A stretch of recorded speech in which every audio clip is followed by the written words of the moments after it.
Our EPL handicappers are running at 4.29% return on investment after 9 rounds of England's top flight. It has been something of a grind over the course of the past month, but as October is about to complete its cards, are the boys tempted by any of the 8 minus money favourites this week? 7 of the bottom 8 clubs in the league are away from home. Is there some low-hanging fruit? Do we stick, twist, or double down? Time to push a few more chips onto the table and spin the wheel again. This is Betting Weekly Premier League show. You with myself, Dan Roebuck, while Nigel Seeley and Jack Wright are here to deal you the best bets of the weekend. Nigel, we've got you up early. You've got us up early. You're still in Vienna. You're still in Vienna for the tennis. And a night at the opera the other day, I saw. Yeah, man, I'm cultured. We would have thought South London boy from a council estate ends up at the opera at Vienna. Amazing.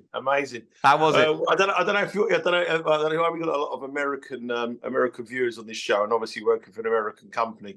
But it was like there's a very famous television show in England called Only Fools and Horses, and me and Paula, my partner, it reminded us where Del Boy took Junie to the opera, and it was very, very similar. If you click that video. That's me and Paula at the opera, the Junie and Del Boy. Ah, dear. Jack, more Norwich than Nessun Dorma I saw at the weekend. Yeah, the weather was certainly Pavagrotti. But a lovely train ride into London. He's read the script there. He didn't come out of that one. He knew what was there. There's no way in a million years you come out of that, Jack, on your own. No way. Why don't I get sent the script? The train journey in was fun. The Uber home, because all the trains got cancelled, not quite so much so. Definitely not a Sean Calvert $1 bus ride, that one. Well, Jack is the only one that needs Barbara Seville. Me and Nigel certainly don't. Anyway, let's crack on, shall we? Look, the boys have both got plays in a couple of games this week, so it's interesting to get their thoughts on a couple of them. We're going to start Friday night. Local time, 3 p.m. Eastern. It's Crystal Palace versus Spurs. This is a local dust-up, of course, and Spurs are short price favourites at minus 130 with Palace plus 350 in the draw, plus 295. Just before I get your thoughts on this game, I'm going to throw some futures markets at you both to get your brief thoughts. If I gave you a free $100 bet, Nigel, for a Spurs futures play, given the way that they've started the season, where would it go? They're plus 1,400 for the title. Son is plus 1,200 to be the top Premier League goal scorer. Maddison plus 500 to get the most assists in the Premier League this season. Or would you go Spurs to win the FA Cup plus 1,400? So roughly in the same ballpark. Obviously, Maddison a bit shorter. Where's your futures play when it comes to Spurs? I think it depends if I can bet the each way.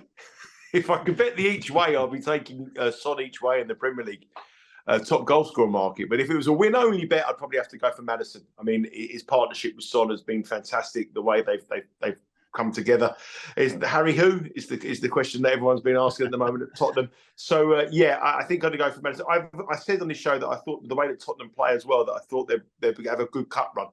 And that was the week before they got knocked out of the Carabao Cup. So but they've only got one chance of that, haven't they? And I think they'd be a hard team to beat in one-off cup games as well. So, but I think if I was giving a win-only bet, it would have to be Maddison to bet the most assists. But incredible. Pretty exciting in the season, isn't it, I think? Yeah, I mean, he's got 5 assists at the moment. He's behind Pedro Neto and Kieran Trippier at the moment in the assists list in the Premier League. Jack, same to you. Where would your money go for Spurs?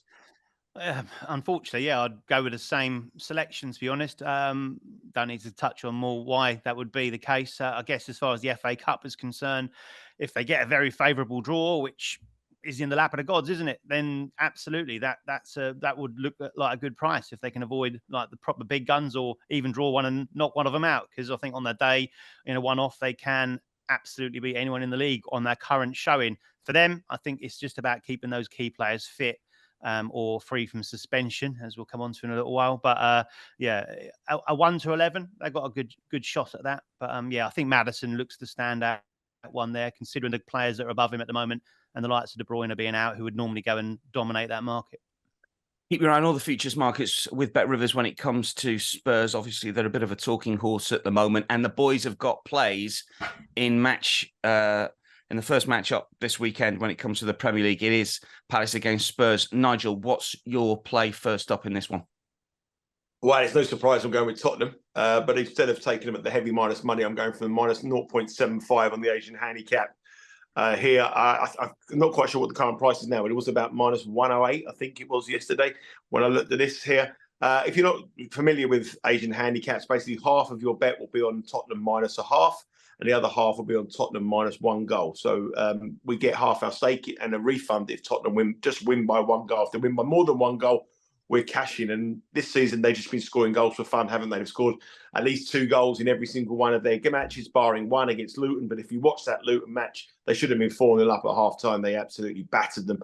Palace have a very poor record in this fixture. They've only won once in the last 16. I'm not a huge fan of, traditional head-to-heads and records and stuff like that. But Tottenham do have a very, very good record against Crystal Palace historically. Last season as well, they did the double. 4-0 and a 1-0 win. 4-0 they won this fixture. And you would say that Crystal Palace were probably slightly better, I would say, than what they are now. If you look at their ratings, they probably regressed slightly. If you look at the rating of the team that you give them, I think they've gone backwards. I've got a lot of where we live in our location, where we live back home in the UK. We've got a lot of Crystal Palace fans there in our nearest Premier League club. And my brother is a Crystal Palace fan, and he goes quite regularly, and he's saying what their performance at the moment is absolutely terrible. They went down 4-0 against Newcastle. Well, admittedly, it was a very good Newcastle side, but the manner of the performance, I don't think Crystal Palace even registered a shot. They offered nothing. Their last match against Nottingham Forrest at home was equally poor. They haven't scored. I think they've failed to score in 4 of their last 5 matches. So that is really, really bad statistics against a side that are just full of confidence. Roy Hodgson is the oldest manager in the Premier League. Some of his tactics look archaic in terms of the way he approaches his side against a new, fresh Tottenham side who are full of ideas, who are flying high with Son and Maddison, as we've mentioned here. I mean, Crystal Palace are a side that are just, I think Roy Hodgson is just a matter of time before he goes up. Be amazed if he's in the job coming into the new year, but it's just finding that replacement. Palace have tried with Vieira, it hasn't worked. They've gone back. They need to find the right man. We know they've had a shocking injury list. Some of the players are coming back, but to lose Sahar and to lose Eze as well, who's out injured, where do the goals come from? Eduardo's weighed in with a few, but that is the problem for Crystal Palace. Tottenham have no problem scoring goals. So I think Tottenham will win this. You did say on the show earlier on about the favourites this week, a lot of heavy favourites. I think the Premier League now, the top and the bottom is greater than it's ever been, I think, for many years. I think the top 8 clubs in this Premier League are some way clear of the bottom 8 clubs. And I think you only got to look at the Premier League card each week now. It's very hard to find anyone like round about minus $2 is the sort of consistent price for a home side. If you look at League 1, League 2 of the Championship, the gulf is massive. And you're getting money by going with the favourites. And I think Tottenham here minus 0.75 to start Friday night off will get a win against Palace and keep that incredible start to the season going. 2 sets of fans in totally different frame of minds, and Tottenham get the win in the London derby. Yeah, a little bit of money for your selection, Nigel. Minus 110. So the advice is potentially get on. It might get even shorter come kick-off. Jack, you've got to play in this game as well. Surprised me a little bit, but you're going down the cards route here for Spurs. Talk us through this one. Yeah, over 2.5 Spurs cards at minus 127. And absolutely, traditionally, you'd go, that's a bit weird. That's Spurs, this lovely, soft, underbellied, easy-mannered side. We need to realign our sights a little bit on what Spurs stand for currently. And whilst Postecoglou's there, I think that's going to be full term. It's interesting hearing Maddison talk after that victory on Monday night against Fulham, saying that his philosophy, or Postecoglou's philosophy, was very much front foot aggressive. Don't let your foot off the gas. He said in the pre-season game that they were winning and kind of eased off a bit, and he went ballistic at them. So that's the sort of stuff that we're looking for from them. We say they're front foot, they're aggressive, and we normally talk about that in an attacking format. But here, I'm thinking about it more as a defensive format as well. Their first line of defence is to win the ball back as quickly as possible. They play with their fullbacks well up the pitch. They play with their defensive line high. We saw it with the first goal on Monday night. Van der Ven stole in front, inside Fulham's half, to then set up that play. He gets that wrong, he probably picks up a yellow card. You also mentioned last week what I look for in card bets, and I kind of said it is the perfect storm, and I think we've got that here. We've got what is a Friday night football game in the UK. Means this could be live on TV, so you get a little bit extra spice for that. Under the lights, Selhurst Park. Nigel's already touched on the fact that Palace were woeful last week. Got a bit of a rocket from Roy Hodgson, so you should expect some kind of response from them as well. And we've got, say, a side that are struggling, but Selhurst Park normally produces a good atmosphere, a London derby, and a Tottenham side that are looking to go 5 points clear at the top of the table. So it's all set up there for it. As I said, the way Spurs are playing at the moment, an aggressive style of play has lent itself to them picking up cards. It did surprise me a couple of weeks ago when I looked at the card table, the disciplinary table, and saw that Spurs have picked up the most yellow cards in the division. Only Wolves now have surpassed them. They've got 31 cards to Spurs' 28. So very good numbers as far as that is concerned. And we've also got a good referee for this one as well in Andy Madley. He sits well up the top of the charts as far as yellow cards given is concerned. Only one referee has given more yellow cards in the Premier League than him, but has had 2 more games to do that in. And only one referee has got a higher cards per game average than him. His cards per game average is sitting at 6.83, which is fantastic for this bet. And he's given the away side 3 or more cards in 4 of those 6 Premier League games. So as far as Spurs are concerned, away from home, they've picked up 4, 3, 3, 4, and 4 cards this season. So they'll cover this line in every single away game. And also on the visiting or on the home side, the opposition side here, they've got Jordan Ayew, who has actually been the most foul player in the Premier League. So it all kind of sits up nicely for this particular bet. Way Spurs are playing at the moment, the fact they're going to want to win it, and all the surroundings to add in a little bit extra spice. Okay, so it's Spurs over 2.5 cards. Minus 127 is the play from Jack. The stats add up nicely for a feisty affair at Selhurst Park. Let's move on to Villa against Luton. And again, the boys have both got plays in this particular game. This is 10 a.m. Eastern on Sunday. Villa short price favourites, as you would imagine. Minus 385. Luton are plus 1050 with the draw plus 540. Same theme for you here, fellas. Villa going well, as we know. A different free $100 bet here. I've got plenty of free $100 bets, it would appear. Thanks, Bet Rivers, for that. So here's the options for Villa, Nigel. Top 4, plus 600. Ollie Watkins, top EPL goal scorer at plus 2,500. To win the FA Cup, plus 2,000, 20-1. Europa Conference League, and obviously we're recording this ahead of Villa playing away at RZ tonight, but they are the favourites to win the Europa Conference League at plus 350. So those are your 4 choices. Where you going with your cash, or my cash? Well, I mean, Seville, the record he had at Seville and his record in the competition, they were probably an obvious pick to win that conference. But at plus 350, I mean, I want a much bigger price than that. That season will depend on how they're doing. If they win with a chance of winning getting the Champions League, or with a chance of winning the title, they're a top quality side, Villa here. Then they're not going to really care much about that competition, I don't think. I've already bet Ollie Watkins at the start of the season to be the top Premier League goal scorer each way. So I think if we're offering each way again at Roebuck bookmakers, I'll be having a Schneider each way on Ollie Watkins against Haaland and the each way money. Jack. Go on, as it's a free bet, I'm going to take them skinny odds, I think, on the Europa Conference League. Nigel's already said it. He loves a European trophy, doesn't he, Emery? So they're justifiable favourites, worthy favourites to win it. I say it is a skinny price, isn't it? But I just think I can't see the others winning outright. Again, Nigel's right. Watkins will get on a streak, and that's decent each way value. But let's go with them to lift a bit of European silverware, as it's a free bet. Plus 350 to win the conference. They're in action tonight. Of course, those odds could well change after their game away in the Netherlands against RZ. Let's get the plays for this weekend. Both Nigel and Jack have got selections for us in the Villa-Luton game. Over and under line here, incidentally, is 3.5 goals, as it is for quite a lot of the Premier League games this weekend, incidentally. But once again, we're playing the Asian line here. Nigel, what's your bet in the Villa-Luton clash? Yeah, well, firstly, before we come on to the game, I mean, I've got to praise Jack on you said about the season record so far. I mean, it's all really been done by Jack. I mean, I've had a terrible run.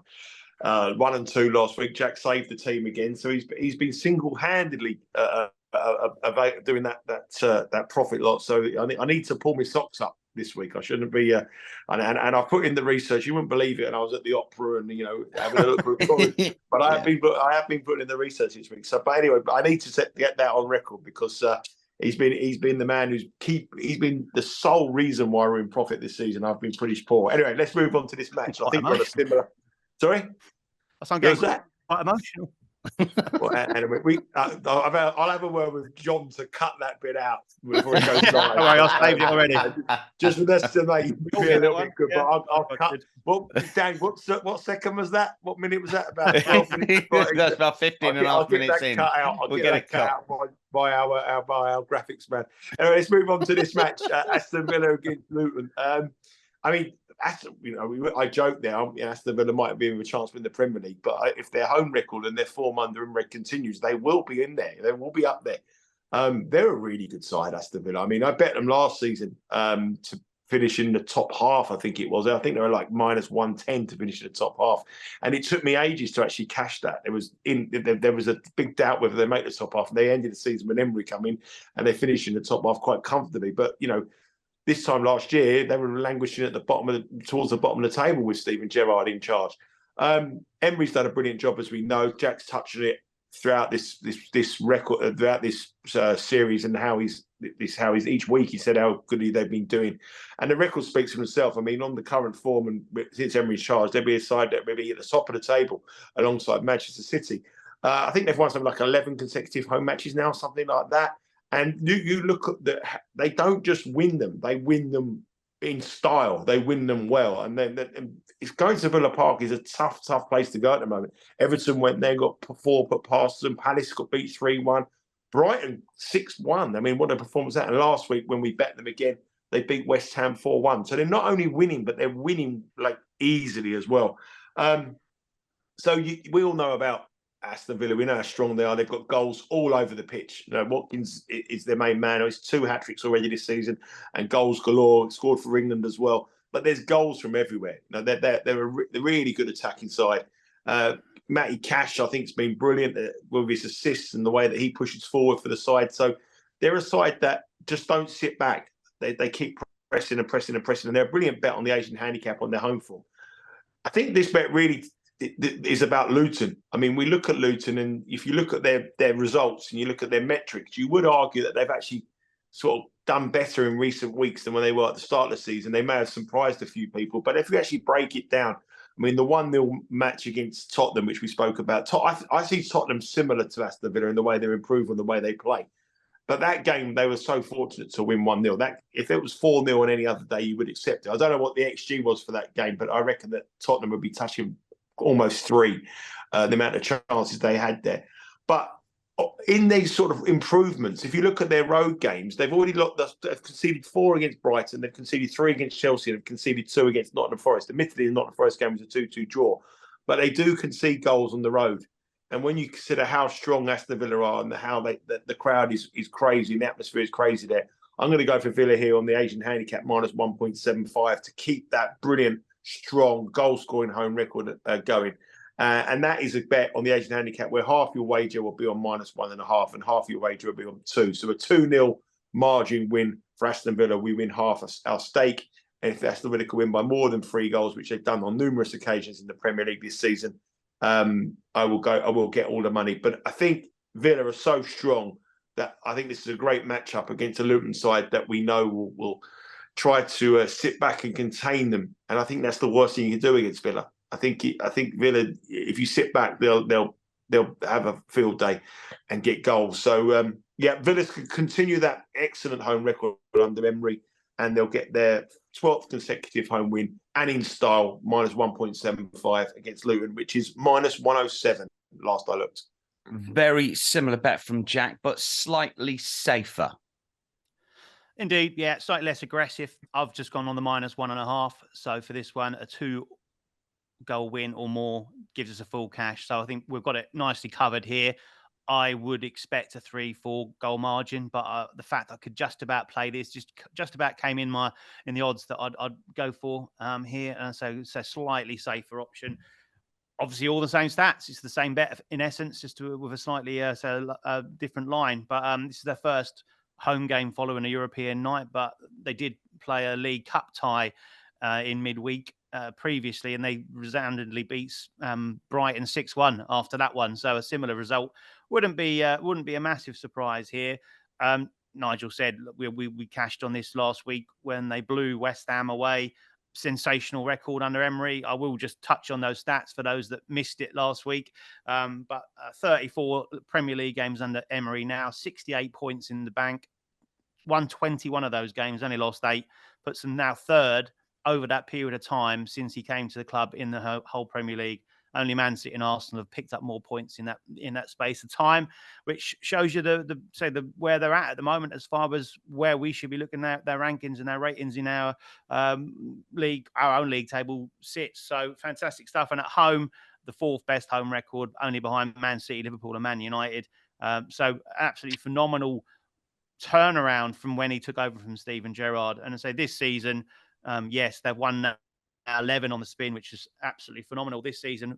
Played 4 at home, won 4 at home, 17 goals scored and only 3 conceded. So process is right at both ends of the field, averaging 4.25 goals per game at home. The Villa Park fans are loving it. As we said, fantastic stadium, packed to the rafters, great noise, great atmosphere. And they'll be going up there looking for another massive scoreline here against Luton that we know are going to be up against it most games this season. They've fought pretty well, and I expect them to do that against the sides that are in and around them, or that lower, as we've said, that split in the table, that lower half.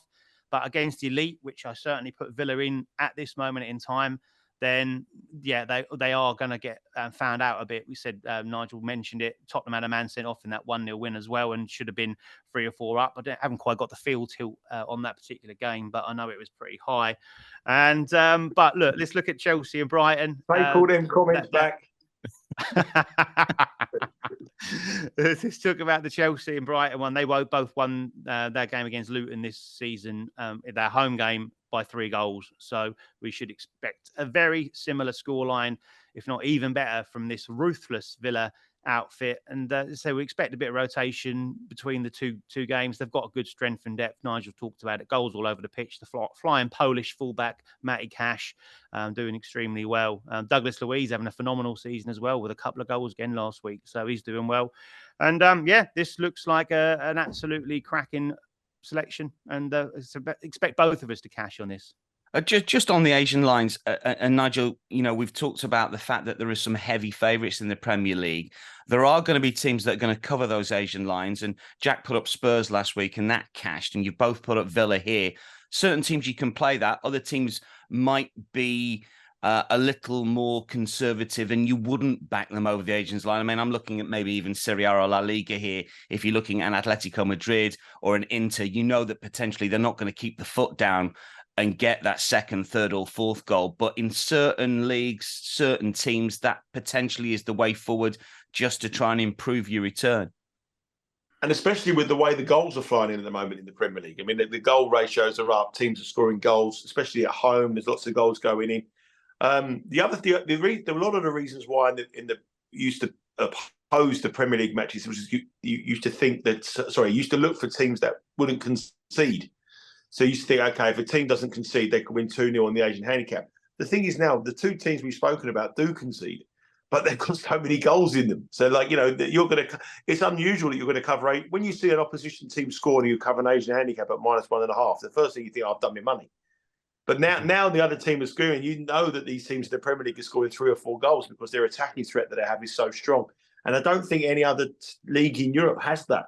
Like in-depth attacking threat. We talk about Villa there, Watkins, but they've got goals everywhere. Brighton are a team that's scoring loads of goals but concede every week, covering the Asian handicaps. So it's been a real bizarre start to the Premier League season. But remember, the goals go down in November. Which is just around the corner. I love it. I can't wait. I built this up so much that in November, the first week, 3-3, 4-3. You better stay in Vienna. You better stay in Vienna, son, if they don't start dropping. I'll tell you now. It will be good night, Vienna. Just very, very quickly, quiz question for you. Villa looking to win 12 home league games on the spin for the first time in the top flight since October 1983. Their run was halted by Arsenal that day, who won 6-2 at Villa Park. This is really to Nigel because Nigel's my age. But Jack, if you know the answer, fair enough. Name the Gunners. Name the Gunners striker who scored 5 goals that day in an Arsenal 6-2 win in 1983. 83. I'm trying to think of being the Arsenal side in 1983. I'm trying to go through. Name that team. It's a little quiz that me and Dan do when we go out. We've had a couple of beers. We do name that team. You would think Alan Sunderland would be in the Alan Sunderland played, but he didn't get the 5. He wouldn't score. So up front with Alan Sunderland would probably be, I don't know, Frank Stapleton. It might be maybe someone wider. Tony Woodcock. He would have been Woodcock, Stapleton. Tony Woodcock is the answer. Tony Woodcock got 5 that day. I don't know. I would have got it. I was just trying to work out the team. I knew Sunderland wouldn't have been prolific. I would have probably gone for Frank Stapleton, but I don't know. Well, I think Frank had left by then. I think Frank might have been at United by then because he wasn't in the squad. Anyway, we digress. Let's get 2 more plays for listeners and viewers. We've got Liverpool, Forest, and Brighton and Fulham to come.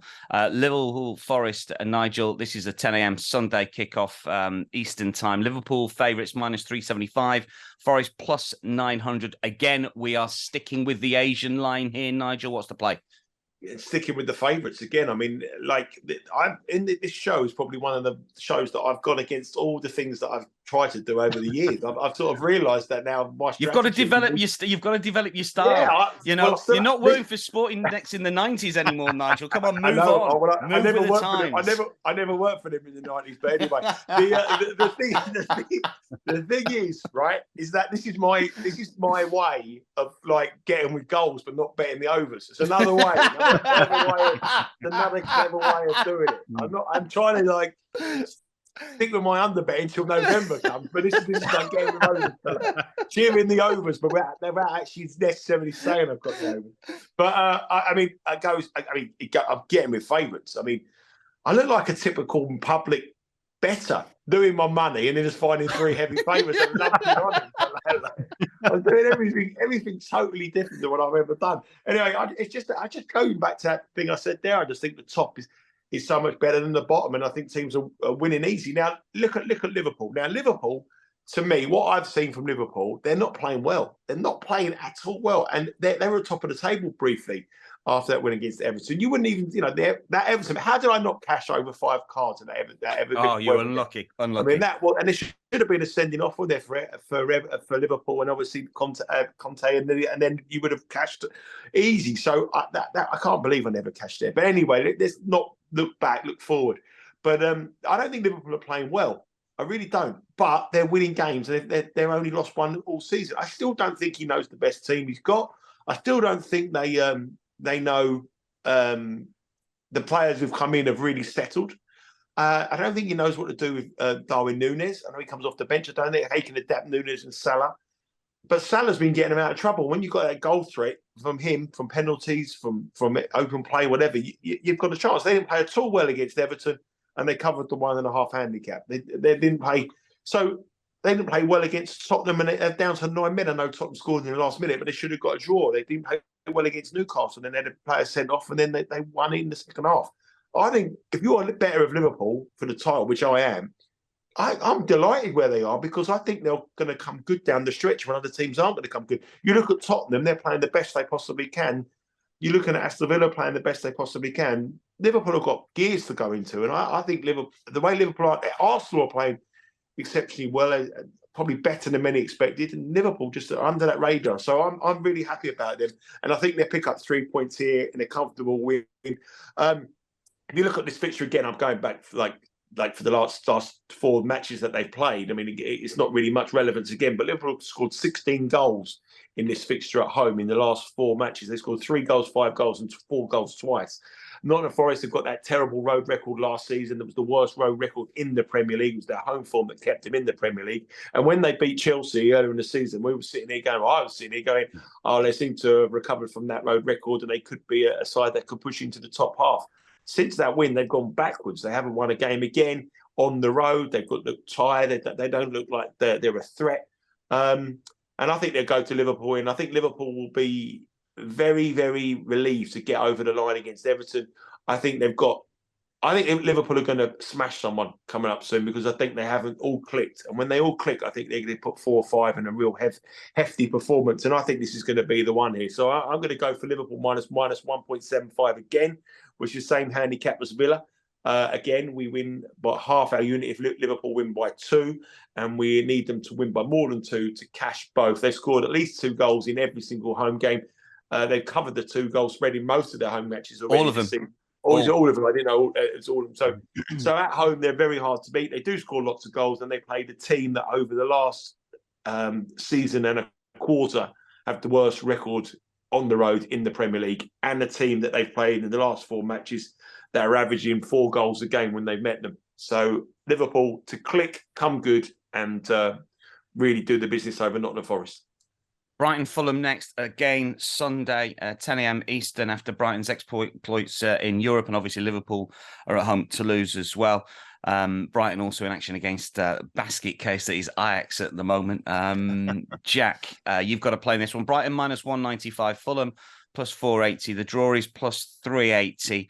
We are looking at goals here, which are nearly always on the agenda when it comes to Brighton games. But again, we're looking at the Asian line. Talk us through the play. Talk us how we're going to win with the game here on the South Coast. Yeah, Nigel mentioned obvious plays. Well, they don't get much more obvious than playing Brighton over goals. Over 3 goal line is what I'm going for here at minus 132, which does mean that we need 4 or more goals for a full win. However, we've got the safety net. If there is 3 goals in this game, then we get our stake refunded. Obviously, we lose if there's 0-1 or 2. Been looking to fade Brighton goals this last few weeks. And you'll have to wait till next month for that. Then you fade the goals next month. Yeah, not this month. That's the process, isn't it? I remember the rhyme that is tattooed on. But if it doesn't work, it goes. Remember, goals go down in December. And then we're at. That's it for the season. There's nothing else to rhyme till. Jack. Yeah, good. So we the first one that went under 3.5 goals all season was last week against Manchester City, and there was 2 early goals in that when it looked like that was going to fly over. That was actually on my short list last week. I just couldn't pull the trigger. But this time round, I was really surprised. There seems to be a little bit of an overreaction to either that, the fact that Brighton are playing in Europe on Thursday night ahead of this fixture, or the fact that the visitors are Fulham. I don't know. It's possibly a combination of all those. But we've been seeing this Brighton goal line up to as high as 3.75, didn't we, with that Liverpool fixture, and very similar around that time since. So for it now to drop to a playable level at actually 3, it's kind of gone back to what lines we probably expected at the start of the season.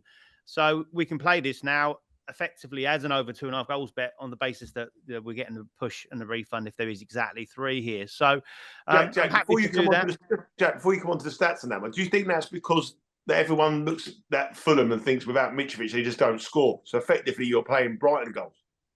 Yes, I think that is a large part of it. I think that I mentioned it last couple of weeks, didn't I? When we were going against Fulham, that Fulham are so powder puff and do miss Mitrovic a lot. Watched that game against Spurs, and they had 2 or 3 very good chances, and they just don't look like they got any confidence. And as I said before, you feel so sorry for Jimenez up front because of that injury he had a couple of seasons ago, and the guy's just like, how many games he's gone there without scoring a goal? It's like 30 games. Just absolutely horrendous for him. But yeah, I think that's a major part of it. What I would suggest on the arguments of that is that Brighton just concede so many chances. They've conceded in each of their last 13 Premier League games. Both teams have landed in the last 13. And they've scored in the last 25 games home and away themselves. So we know what they bring. And yeah, I would be concerned about Fulham's ability to score goals. But I think given Brighton's nature defensively, they might well be able to get one here. After all, Fulham did score one against Manchester City, and there were 6 goals in that game, and they scored 2 against Arsenal, and there was 4 goals in that game. So you'd say they're probably comparable fixtures as to their away games so far this season. The other ones have been a bit more tighter, the more sort of mid-table to lower table clashes, which have got a bit more cagey. But yeah, I think also seeing Fulham's defence, how they play, I think there'll be errors in this game. I think there'll be mistakes, and I think there'll be plenty of goals. As I said, that's what we normally expect from Brighton. Don't need to go too much into the stats. We know them pretty well. But as I said, the other concern would be the European fixture. This is their first time they're playing after a home European tie, so there's not the travel involved. But even the last 2 European fixtures, they came back and they beat Bournemouth 3-1. And they drew 2-2 with Liverpool. So both games obviously having 4 goals, which is enough for us to get a full win here. But their league games are averaging 4.44 goals per game this season, which is a phenomenal rate. 8 wins for this bet and 1 push. I couldn't actually believe it when I saw that this line was available to play the 3-goal line. I had this probably set 3.25, 3.5 probably as a minimum. I just think that the Brighton are so open at the moment, and Fulham are poor. But I just feel that there's goals at both ends, and at least 3, probably more like 4 or 5. Well, let's hope so. On the Asian line, when it comes to the goals, minus 132 for Jack. Brighton versus Fulham. That wraps up the selections. Let's get some best bets from you, Nigel. What's your best play week 10 of the EPL? I think I'm going to go for Villa, minus 1.75 against Luton. Okay, Jack. Only because the man informed Jack's agreed with me. Jack, what's your best play? Don't know that minute, Dan. We'll leave that one in. Yeah, it's the same one, only because I know Nigel's run of form is going to turn around and it'll be on a heater very soon. Terrific stuff. Nigel, when are you back from Vienna? Coming back today, mate. It's National Day. It's a public holiday, but a National Day. So I've got my traditional Austrian gear to go out with my Lederhosen, and I'm going to mix. I look like Clark Griswold from European Vacation. So we're going to go and mix with the locals, drink beer, and have a nice time. And then we're heading out tonight. And this time next week, I'll be in Las Vegas. Fantastic stuff. Where did it all go wrong? Yeah, exactly. Where did it all go wrong, Nigel? Brilliant, Nigel. Jack, thanks for your company. Good luck with your picks, of course, over this weekend. That is a wrap for week 10 of Betting Weekly Premier League show. And stay across all of the selections and content via @BecauseWeWin. From all of us, it's goodbye.